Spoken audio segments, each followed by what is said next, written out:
Hello everyone, in this video we will learn how to summarize data using pivot table with Copilot in Excel. So let's start this in Excel and here you can see I have data.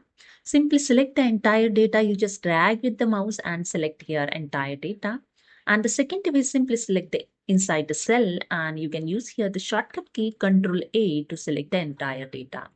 Then here you can see the one option is pop up the Copilot. Simply click on it and click on the summarize using pivot table.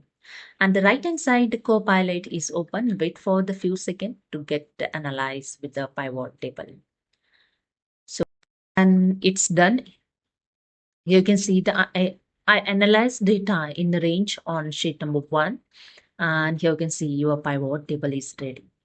If you want to add a new sheet, simply click on the add to new sheet and here the new sheet added with the pivot table. Okay. You just drag with the mouse and here you can see the suggested question also showing.